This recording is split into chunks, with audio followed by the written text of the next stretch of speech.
The Dharma, incomparably profound and exquisite, is rarely met with even in hundreds of thousands of millions of kalpas. We now can see it, hear it, accept and hold it. May we realize the true mind of the Tathagata, which is not outside of ourselves. It is the very mind that we are. And it's really important to bring your mind back to your body so that that's the seat of exploration, not your head, not your intellect, because your intellect cannot ever produce an awakening experience. It is a deeper experience than the intellect can reach. Today is the 6th day of this 7-day sesshin here at Mountain Gate in northern New Mexico. And I'd like to share with you some of the teachings from the Golden Age of Zen, which was during the Tang Dynasty in China, when some amazing, deeply realized teachers came forth. It was also a time of great challenge, really. There were at least 3 pogroms against Buddhists. There were wars. The country was in chaos a good part of the time. There was a lot of wildness, a lot of bandits roaming freely, and things were not so different in a certain way, although at times much worse than what we are facing today in the world. For example, in modern times, in 1986, the Chernobyl nuclear reactor exploded and spilled extreme radioactive energy in an area at least 1,000 miles square. That ended up part of it in Ukraine, actually. And many people evacuated and left and never came back. But there were a few old holdouts that stayed. They were usually elderly people and had no other place to go, or simply chose to remain in their own home rather than start over again. Then, not so long ago, as part of the war in Ukraine, another nuclear reactor in Ukraine was captured by the Russian forces. And as part of that event, Russians marched through the Chernobyl wasteland. And so we may see another such thing, and the war may end with rather a major disaster for the entire world. We have conflict everywhere. We have people getting shot publicly in groups more than ever before. We have armed people going into schools and killing school children more than ever before, and going into grocery stores, laying waste to people when they're watching a holiday parade. It is a time of great foment, of great fear, of great anxiety, and the political scene is at odds with its constituents. One party against the other party, and each vying for power. And in other words, it's a very chaotic time now in America, much more chaotic than we have experienced in a long, long time. Even during the war in Vietnam, when things were there were a lot of things going on in the United States. I remember reading or hearing actually on the shortwave radio, which was our only access to news when we were living in Mandalay, 2 sentences of world news in English that covered the entire world. And one of those sentences was that Detroit was in flames. It was shocking. It's a really interesting time. And with that, we're forced to look beyond our usual comfy zones because they're no longer comfy. We don't know if going to the grocery store we're going to be safe. We don't know if we're sending our children to school, if they're going to come back alive. There's so much unknown and so much fear and so much anger and so much challenge these days. It is a time when we simply cannot do, as Roshi Kapleau would have called it, business as usual. We no longer have this comfortable, high-flying country to live in where things are good and many people want to come in and get part of that good things. Now it's different. Why did so many great Zen masters, Chan masters in the Chinese terms, come forth in that dynamic era in China? It's exactly because of the kinds of things we're facing now, which is we cannot count on anything.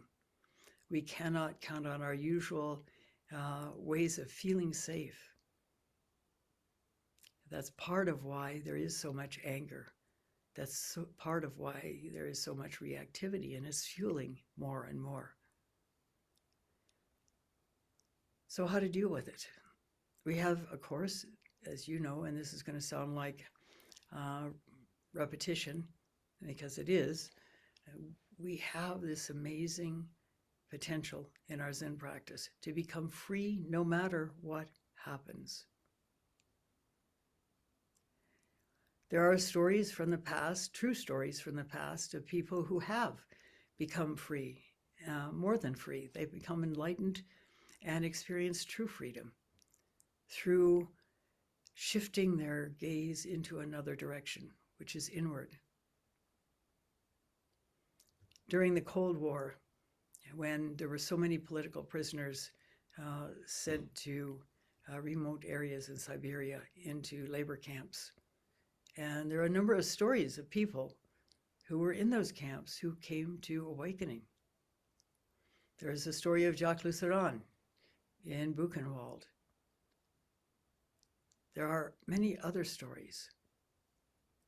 What is the commonality? The fact that they were pushed so far against a wall through which they could not break. They could not maintain their usual view on life, their usual view of themselves, or go crazy. And so they opted to explore a broader view. And as a result, they were able to come to awakening and be free even in the midst of prison. In our own time, more recently, of course, Jacques Lucéran was in our own time, but more recently, there was Frankie Parker, who was a murderer and was sentenced to death, actually. And because he was such a terrible prisoner, so difficult to handle, he spent something like 19 years in solitary confinement. That's all alone with your thoughts, all alone with your ideas, in a walled room, often with no windows, and all by yourself, which is a way they make people go crazy, actually, in prison camps. Until a guard tossed a copy of the Dhammapada, which are the earliest teachings of the Buddha, into his cell. And how that guard ever ended up coming into contact with such a little book is not known at this point, but having nothing else to do, Frankie read it. And he was struck by a set of paired verses that are in that little volume. You are what you think, having become what you thought. Pain follows a negative thought, like the cart pulling ox, following the ox wherever it goes. You are what you think, having become what you thought. A pure thought brings happiness that never leaves you, like the shadow that follows you always. And something clicked in his mind that maybe he had something to do with his own misery. And that's a lesson for all of us to experience, because who we are is a product of our thought, our environment, our conditioning.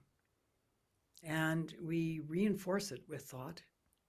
We reinforce it with assumptions born on that conditioning and keep ourselves happy or in misery, not realizing that we have a choice to become free even in the midst of the most difficult circumstances.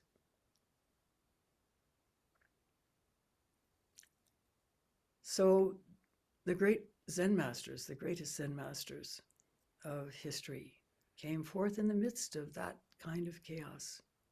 And I'd like to share with you some of their teachings today.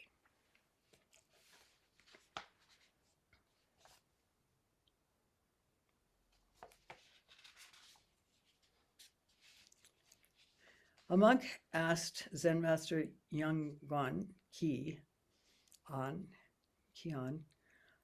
what is the true body of Vairocana Buddha? Yanguan said, bring me that pitcher of pure water. The monk brought Yanguan the pitcher, and Yanguan then said, now put it back where it was before. The monk returned the bottle to its former position, and then he asked his question again. Yanguan said, the ancient Buddhas are long gone. Don't chase after the past. Don't chase after ideas. And then another one.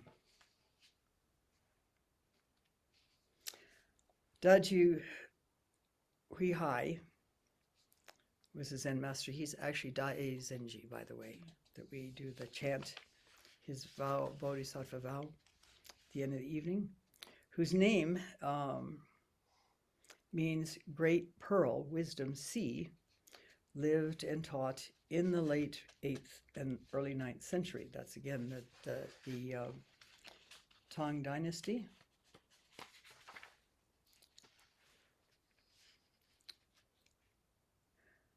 Daju was a senior and foremost disciple of Maso Doitsu, who was another one of those greats. He came from Yue province, a place in southeast China, and became a monk with preceptor named Zui at Great Cloud Temple, also in Hui province. Daju Huihai is said to have had a bulbous forehead, which led to his Dharma name, Great Pearl. It's interesting how they chose names back then. His biography relates that upon first meeting Matsu, the following exchange took place. Matsu asked, from where did you come? This is such a classic question for new monks, and it's a testing question as well. Where'd you come from? Do you know your true self? Do you know your original face before your parents were born? Who are you? And of course, many monks say, well, I came from such and such a place, not realizing the potential in that question. So Great Pearl said, from Yue province. Matsu then asked, what were you planning to do by coming here? Great Pearl said, I've come to seek the Buddha Dharma. Matsu then replied, I don't have anything here, so what Buddha Dharma do you think you're going to get? You haven't seen the treasure in your own house, so why have you run off to some other place?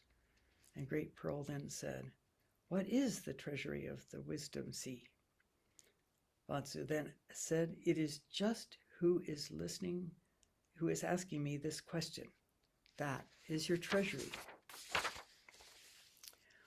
It is replete, not lacking in the slightest. And if you realize it, its embodiment, then why would you seek it elsewhere? Upon hearing these words, Daju perceived his fundamental mind unobstructed by thinking. And that is a critical point. He perceived his original mind unobstructed by thinking. Thinking is one of the great barriers in our Zen practice. We are taught to think. It's reinforced. It's held up in high esteem. To be a great thinker is to be revered. We talk about the great thinkers of history. But how was their lives? How did they live? Did they live an enlightened life? Or were they caught in delusion, just like pretty much everybody is, until they free themselves? There are many stories of the greatest people of history, and yet when you look at their daily lives, they're chaotic, they're full of dysfunction, they're lopsided, because through thought they've achieved great things, except great behavior.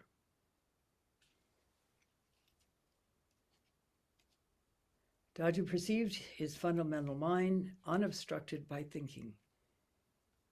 He ardently thanked and honored Matsu for this insight and this instruction.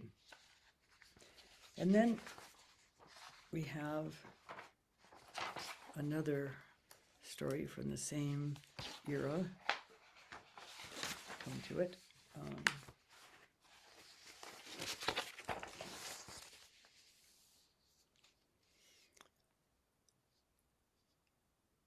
And this is titled The Mind's Conceptual Discrimination. Before I go further with this, please note that there is a role for thinking.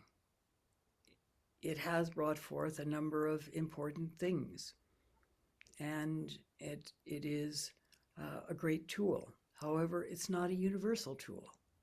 And this is the mistake that so many people make.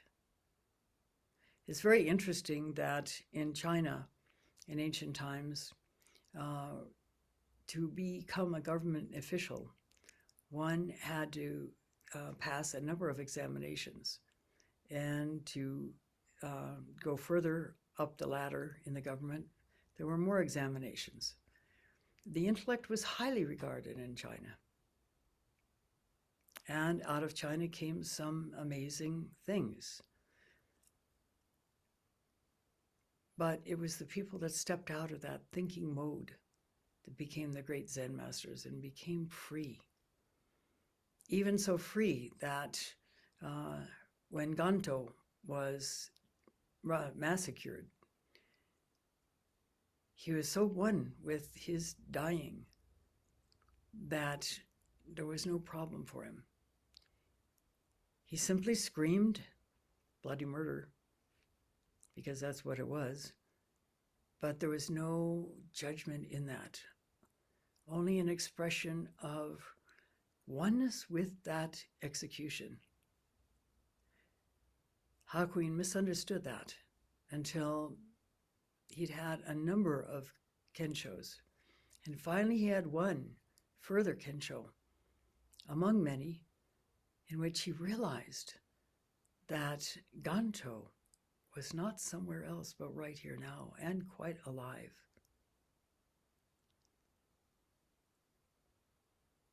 And it's not like the Zendo is filled with ghosts, for example. It's like the Zendo is filled with people earnestly seeking their true nature and the freedom that that affords. And one of the things that the gentleman who was asking the question about Vairocana didn't realize, that now, right here now, is when you can find your true nature. Not somewhere in the past, all the research, all the commentaries. They're interesting to read after you've had an insight, but they have no real impact for you until then. And then they're just a reinforcement of what you realized, if you have realized it deeply enough. In Rinzai Zen practice, you don't start reading the commentaries until you are quite advanced in your practice. And there's a reason for that, because you're not going to find the answers in the commentaries. The second Chinese patriarch of Zen, the second Chinese ancestor of Zen, who became Bodhidharma's student, had spent 30 years analyzing, commenting on a sutra, and it still did not settle his mind. He still did not find the peace he longed for through that research. And so he finally came to Bodhidharma and said, please give my mind peace. It is not at peace. It is not at rest. And Bodhidharma responded, bring me your mind and I'll give it peace. And the second ancestor to be searched and searched and searched and thought and searched and couldn't come up with anything that he could identify as his mind, because it's not identifiable. It's real, but it's not identifiable because it's beyond words. Yet to realize it brings incredible freedom. And that's exactly what happened when he said finally to Bodhidharma, I can't find it. And Bodhidharma said, there, I've given it peace.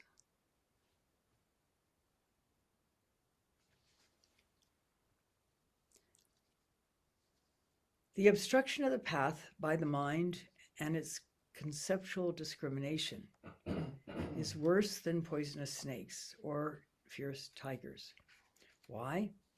Because poisonous snakes and fierce tigers can still be avoided, whereas intelligent people make the mind conceptual discrimination their home, so that there's never a single instant, whether they're walking, standing, sitting, or lying down, that they're not having dealings with it. As time goes on, unknowing and unaware, they become one piece with it. And not because they want to either, but because since time, beginningless time, they have followed this one little road until it's become set and familiar. Though they may see through it for a moment and wish to detach from it, they still can't. Thus it is said that poisonous snakes and fierce tigers can still be avoided, but the mind's conceptual discrimination truly has no place for you to escape. That sounds dreadful, but sitting here in the Zendo, you begin to realize there is some truth in that. The only place to escape from that conceptuality is to sink beneath words, and that's where awakening can come forth. As we've emphasized, there is a place for thinking. Concepts, that's a little more challenging because we can get skewed in our concepts. We're seeing this in politics right now. People are deeply invested in their view, and in some cases are willing to do extreme things in order to maintain it, reinforce it, and enforce it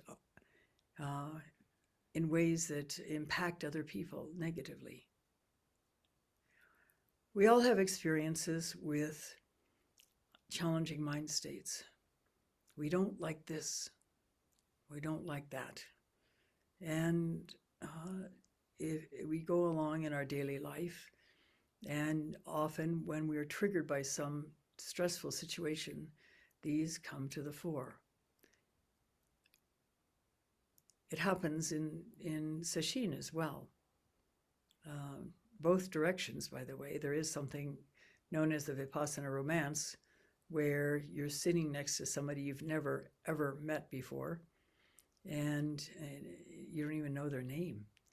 And yet, without even interacting with them, you're falling in love with them and have your whole life together planned out. The house in the forest, the rose-covered cottage, the 3 children, the whole 9 yards. And of course, then after the retreat is over, you meet the person and you wonder, how could I have thought that? And then, of course, the reverse is true. Quite often in sesshin, one person or another person will just grab us the wrong way. I don't like the sound of this person's footsteps, or you name it. We've all been through this. And it's not a fun experience. It is a way of distracting ourselves from the practice. It is a way of deflecting our attention from something challenging that's going on within ourselves, because these reactions are triggered by some concept about ourselves that we hold dear, and we begin to feel threatened. So Zen practice is about really opening our arms, and as Mitra-roshi said so long ago in response to his awakening experience, which was quite deep, all I have to do is receive what comes to me, and then there is no problem. And he meant receive it without judgment, receive it without needing to have it different, receive it, simply receive it. And then what happens, without conceptual impediments, the way to respond to whatever it is that has come forth is very clear and easily effected. But we human beings are so conditioned, and the conditioning has come from difficult experiences. And we have to respect that. But Zazen offers us an opportunity to really take a look at where we're caught. And it'll come up, and you can either turn your back on it, which won't help anything. You'll still stay stuck. Or you can open your arms and receive it with radical acceptance and experience the energy of it until it releases. And then you're a step deeper in your search for your true nature. You're well on your way. And it is a way to go about practice that is incredibly effective. We cannot think our way to awakening. In the old days, we were taught only mu, or only hu, only the sound of one hand, and we narrow our focus and sort of elbow everything else out of the way and just go mu, mu, mu, mu, mu, mu, mu, mu, mu. At the Rochester Zen Center, the last 2 nights, there's what is called the loud mooing, which caused the neighbors in the earlier years of Rochester to claim to the city that the Rochester Zen Center was illegally holding cows.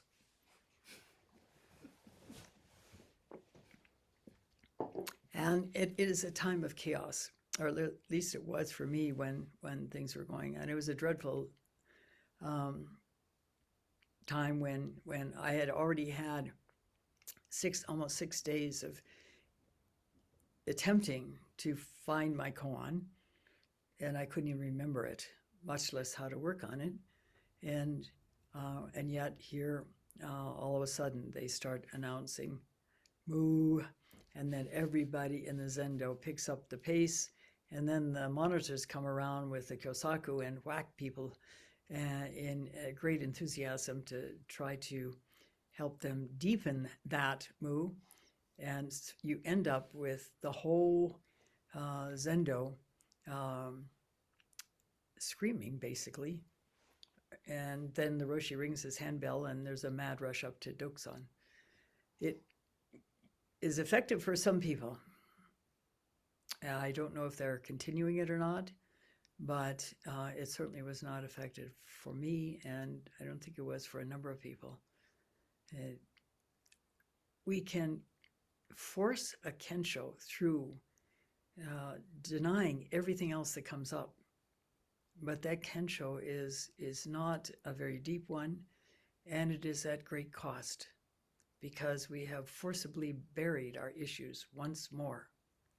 Whereas we would, if we'd worked differently, have had a way of allowing ourselves to experience them and work through them and process them so that we become free of them. So right here is where we work. Within this wordless seeking, through the extended out breath, but not brushing anything away, not creating a wall that is narrow and limited, because our awakening, our pure mind, is not narrow and limited by any means. It encompasses all things. And yet, when you try to grab hold of it, there's nothing to grab hold of. So the second ancestor of Zen could not find that mind because there was nothing to grab hold of. He was caught in conceptual thinking, which is what he was having a problem with and didn't realize. Turn the light inward and trace the radiance down to its source. You cannot do it with words, but you can do it, and it will be worth it. So on the 6th day, which is close to being finished, I urge you to deepen your efforts to let go of any thoughts that come in by just turning your awareness to them and, okay, there's a thought, so back down into this wordless search. And you do that again and again and again, and the thoughts will kind of give up and die on the vine, and you will be closer and closer and closer. So I thank you for listening. We'll stop now and recite the 4 vows.